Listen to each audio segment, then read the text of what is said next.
Voters who continue to criticize both parties, but then trudge to the polls and vote for the least worst, are basically making sure that their vote will be taken for granted by their least worst choice, whether it be Democrat or Republican. At the same time that their votes are being taken for granted, and at the same time that these voters are not making demands on their least worst choice because they can't tolerate the worst, the corporate interests 24/7 are pulling both parties in their direction. And that's why every 4 years both parties get worse in terms of not standing up for the American people, not standing up for the patriotism of a self-determined economic system, and not standing up for law and order, a crackdown aggressively on the corporate crime wave from Enron to the crooks on Wall Street that have looted and drained trillions of dollars from pensions, small investors, workers, and other people who believed in the system but were defrauded by corporate crooks who are feathering their own nests with massive compensation packages over these brokerage firms, banks, investment banks, and others, all of whom now are in deep trouble because of their corruption and greed, and are demanding that Washington, that is you the taxpayer, bail them out.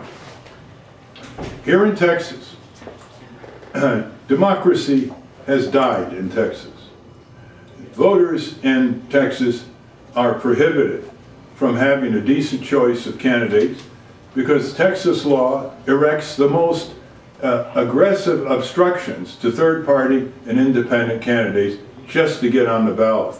There is no state in the United States that obstructs candidates who are not members of the two major parties to give voters a choice of candidates, a choice of new political energy, and new agendas.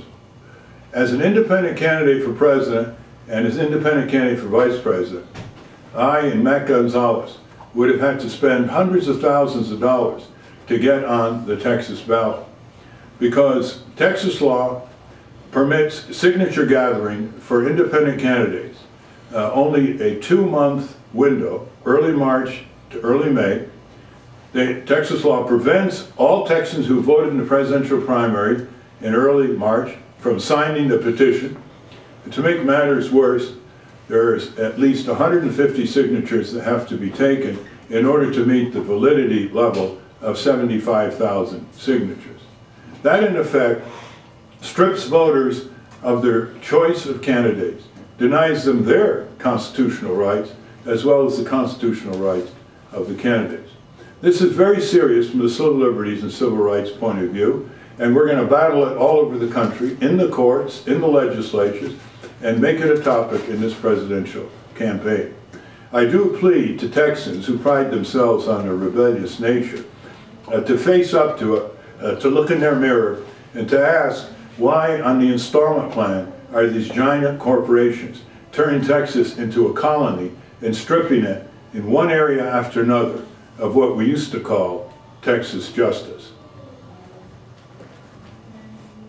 Where do I start? Did you make it on the ballot here in 2000? Yes. What's the difference between then and now? Because I believe the same laws were in effect. The difference is that it was a political party, the Green Party, which has a longer period of time and about 23,000 fewer signatures. So, I mean, there is no rhyme or reason why Texas law penalizes independent candidates in terms of time, in terms of number of signatures compared to parties. But the courts view candidate rights the way they viewed voter rights for African Americans 50 years ago. That's what we have to do. That's our job. And I've been committed to this for a long time because my first article on obstruction of ballot access laws was 1959. Where were you then? Not even a glint in my mother's eye. It's gotten worse, by the way. What happened is this. In the 19th century, it was easy to get on the ballot. In some states, all you had to do was print the ballot. And so we had this proliferation of women's suffrage parties, labor, populist parties. The populist movement started here in East Texas in 1887. We had the anti-slavery party, and they basically never won a national election. But they put these issues on the election table, and year after year, the pressure built up, so one or both parties had to adopt them, and now we take them for granted. Well, along came the Communist Party after the Russian Revolution, and they wanted to get on the ballot in this country. So the two parties said, oh, we can't have that form of democracy. So they started increasing, state by state, the ballot obstacles. And when they reached a point where they took care of the Communist Party, they said, hey, this is fun. We can take care of all our competitors. And so they keep increasing and increasing. We've got to put a stop to it, because it's not just a matter of candidate rights, it's a matter of denying voters their choice of candidates. I'm pleased to know, because of our agitation in Pennsylvania 2 weeks ago, the Pennsylvania Attorney General has returned criminal indictments of 12 Democrats, 2 state legislators, and the rest legislative aides who are engaged using government time, government resources, and got a taxpayer bonus for getting us off the ballot in 2004. They're going to be going to jail. And the Attorney General says this is just the first round of indictments. So if you're not in the electoral arena, you can't raise these issues. Not just candidate rights issues. You can't raise issues of full Medicare for all, which majority of the physicians, 59% in a recent poll, want. You can't raise the issues of why we have a federal minimum wage that in purchasing power is $3.50 less than it was in 1968. Since then, our economy has doubled in productivity per worker, and we got a minimum wage that's almost half in purchasing power, groceries, paying of rent, as it was in 1968.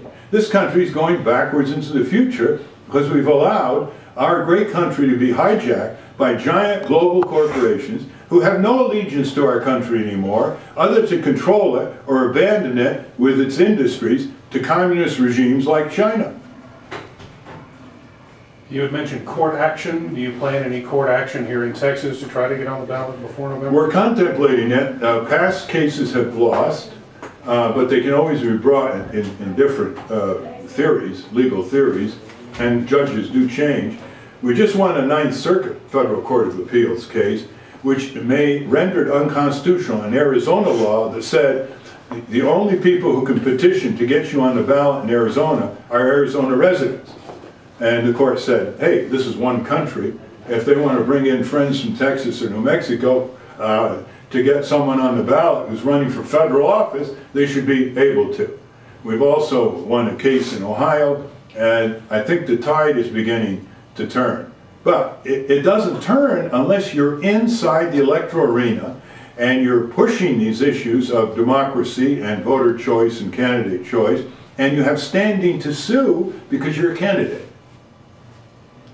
So we have about 10 minutes before we start the talk in there, so if you can wrap up, we can do it in one-on-ones, camera interviews. Anybody from the press? How many? Yes. Yes. What is your answer to people, including myself, who worry that if you are elected or the votes you get will take them away from the Democratic Party and ensure McCain wins? Well, so we say that a vote for you is a vote for McCain. Do you think I'm a second-class citizen? I'd like you to answer the question. No, because that question implies that somehow I'm less equal in running for election than 2 crooked politicians in Washington. I go by results, and Okay. I'm anticipating results. Yeah. No, you are a political bigot, wittingly or unwittingly. Because if you were a civil libertarian, I am. okay, you would defend the right of neo-Nazis to speak freely, wouldn't you? Yeah, absolutely. Okay, then you defend the right of Nader Gonzales to exercise their First Amendment rights to run for elective office.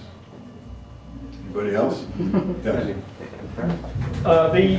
The Libertarian Party in Texas has said that is filing about 43 House seats. It's getting presidential access, blah, blah, blah.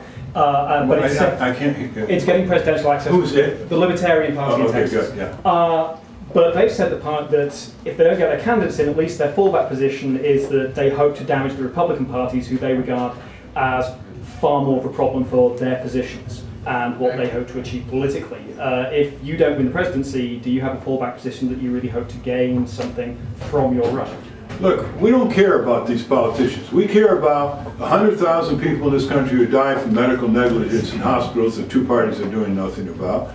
58,000 people, according to OSHA, die from work-related diseases and trauma that the Democrats and Republicans aren't doing anything about.